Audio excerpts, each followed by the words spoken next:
morning, people. Good morrow. It is June 25th here, Tuesday. Hope you're all doing well. We got a few little things to talk about today, and at the helm of all of the excitement and the movement in these markets that we've seen over the last few days is big tech, right? A lot of people are screaming massive downturn in markets. Others are saying, oh, it's time to buy this minor dip. But it's clear as day that we've seen a fairly large rotation here out of tech, mainly NVIDIA. And the rotation out of tech isn't super surprising, as we've seen an expansion for quite a while now, especially in NVIDIA and a lot of these AI names, and other names are getting a decent bit of love on the back end of that, something that we talked about most recently with small caps and some of the slower, more boring names.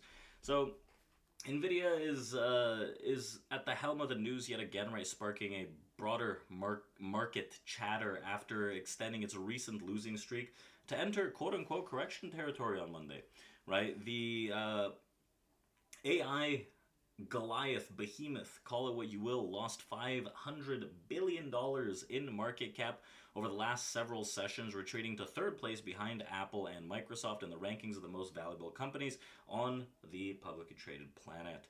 Now, it's still up a mere 140% year to date, making it the second best performing stock on the S&P 500, just behind super microcomputer SMCI, which has nearly tripled this year. So we could be, a lot of talks are starting to fly around about a sector rotation realistically out of tech, right? Especially on Monday, with gains seen in 9 of the 11 sectors in the S&P. Giving weightings and concentration, the benchmark index ended the session lower, as well as the Nasdaq Composite, while the Dow Jones Industrial Average actually ran up, led by energy and financials. So value versus growth equation comes ahead of the May's personal consumption expenditure data, which is exactly what the Fed would like to see, right? This is the Fed's favorite inflation gauge that comes to be pre-market on Friday. So rotation could be healthy realistically, especially for those concerned about concentration risk or overstretched valuations. It could also help sustain the current rally, which is predicted on a soft landing and a Fed easing cycle, and boost other sectors and that haven't seen that much of significant appreciation over this year. So while a pause may be warranted, don't immediately dismiss the staying power of tech and the potential massive dip buying that the apes are going to do when they see these things down, right? We see NVIDIA from its all-time highs, about 141, it hit about 16% drop from that point, right? From a dollar standpoint, it doesn't seem like too much. It's already up pre-market here, as we can see. But realistically, the enthusiasm that surrounds artificial intelligence and accompanying corporate profits is well juicing this overall market in its gains, right? The NVIDIA stock in itself is reportedly to be responsible for a vast majority of the S&P gains that we've seen this year. So we'll take a look at how these things shape up over the next few weeks, but you can see Microsoft isn't necessarily pulling down that aggressively. Apple had a pretty strong stretch that pulled lower but is getting picked back up. Meta isn't necessarily dropping. Google, on the other hand, is just chilling at these highs, and Amazon is pulling down just a bit, but still hanging out pretty well, not in corrective territory realistically. One of the biggest laggards is Tesla here, that's trying to find its way out of this massive range. Now, seeking damages of up to $150,000 per work infringement. The biggest record labels in the business are suing AI music generators, Suno and Udio, for alleged mass infringement of copyrighted sound recordings. There have already been many mounting concerns over the use of AI in content creation, though partnerships are increasingly being forged. So the music industry is collaborating with responsible developers to build AI tools to put artists in charge. This is what Mitch Glazer, CEO of Recording Industry Association of America, said. Copying an artist's life work and exploiting it without consent or pay set back the promise of genuinely innovating AI for all of us. In terms of other news, there's not too much, right? Novo Discord, which is one of my favorite foreign names to hold on the long term, just pumping up. Ozempic, let's go. As demand for the weight loss drug continues to surge, Novo Discord will invest $4.1 billion to build second fill and finish facilities in North Carolina.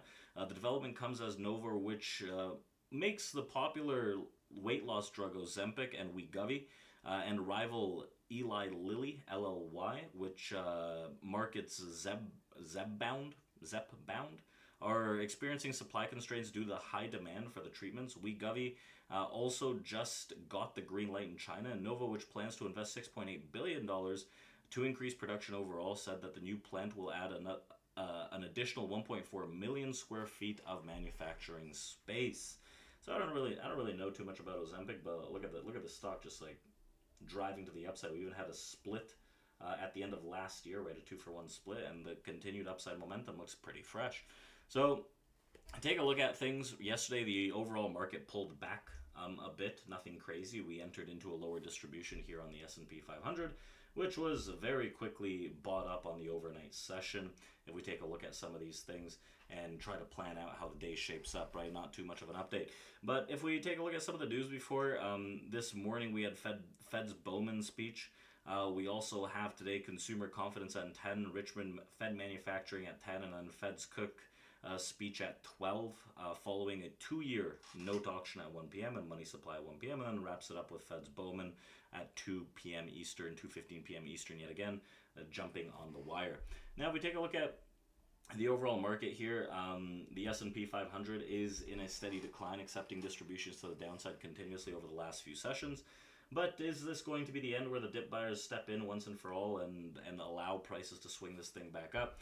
This is what we were noting. Into this like 55.10 area is the top band of the distribution that's lower. When we create a triple distribution in prices in equities, right, as we rally continuously, the triple distribution allows for buyers to step into that middle distribution to continue that upside momentum. So as things stand, we should be at a bottom or near a bottom for this next potential projectile to the upside. And if that can't get created, right, then we start seeing a shift in structure. So these are the moments where in and around these areas, 5500, 5510 area, 5495, if these regions cannot hold to the upside swing, right, then we start seeing acceptance into distributions lower. But right now, if we can move above 5528 on the S&P 500, especially yesterday, a lot of trouble happened at 5534. If we can make moves above those areas, right, I'm going to be a little more happy with the long side to see if we can actually projectile this thing back towards those highs that we failed at yesterday. So even though yesterday I was looking for some of the shorts, right, it eventually panned out a little tougher on the move as the thing just projectile to the upside off the open. But let's see if we can navigate this. And there's 2 destinations for the sellers to come out on the S&P 500 futures. If they're really going to take this thing lower, it's going to be right now pretty much at around the 28 area or around that 34 area. Otherwise, we accept too deep into the distribution, which allows for prices to continue the momentum move higher, and I'd expect a little more expansion to the upside.